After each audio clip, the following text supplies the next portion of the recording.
Welcome back. Well, when it comes to the president's political story, political standing, the story of September so far has been that President Trump's approval rating is dropping. Take a look at this. What you're seeing there is the average of every poll that's out there right now. His approval rating sitting at 40.9% when you put them all together. If you went back to late August, just a little less than a month ago, his average back then was getting closer to the mid-40s. It's down 2.5 points in the average in a month, and that is a pretty significant drop, especially when you think about Donald Trump, whose numbers have been within such a narrow range. That's also a potentially critical number when it comes to Democrats and their hopes for the midterm elections. Joining me now to talk about the president's political standing, what it means for the possibility of a blue wave, Patrick Murray. He is the director of the Monmouth University Polling Institute. They have had the best polls, some of the best polls. NBC Wall Street Journal, of course, is the best, but some of the best polls we have seen this cycle when it comes to the state of play for the House. So the president's approval rating. Yep. Down 2.5 points on average, but this is a president who's been in a narrow range,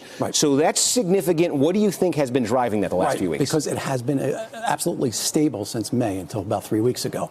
Now, we have seen these 3 or 4 week cycles where it's gone down and it's come back up, so we're not sure whether he's bottomed out already and it's going to come back up before the election.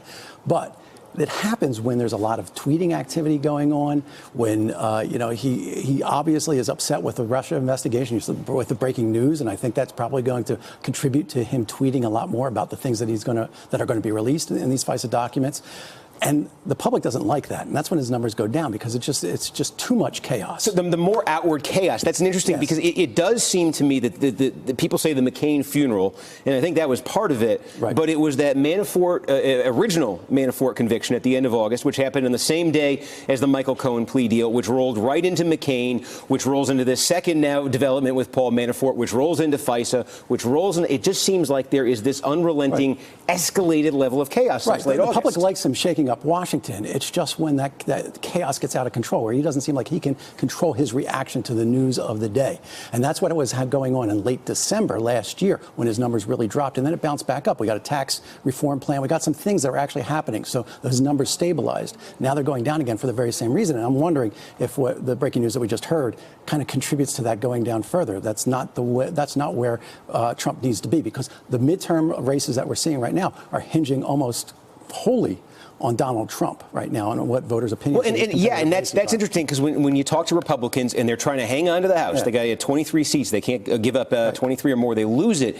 They say the closer you get Trump to just the mid-40s right. in his approval rating, they think the better their chances of holding on to the House. We've seen a whole slew of House race polls coming out over the past few weeks, and all of them suggest that we got a blue high tide, but not necessarily a blue wave yet, meaning Democrats are going to pick up at least 10, 15 seats. The question, are they going to get those 23, 24 seats that they need to take control? Are they going to get 40 seats in a tsunami? We're not there yet. And Donald Trump being stable is going to help Republicans hold on to their majority. And right now, the indication is that we're going to continue into this spiral of chaos. Is there a moment, and I guess with Donald Trump, the answer to this is probably self-evident, probably is no, but is there a moment when all this does lock in for voters, do you think? Yeah, I mean, we're probably about 2 weeks away from where this trend is going to, we're going to know where this is going, because you really can't reel it back. I mean, you have to have, if you're the president, you have to have some big accomplishment there. I mean, he's going to have to do something really outside of the box, and that's not out of the question for Donald Trump.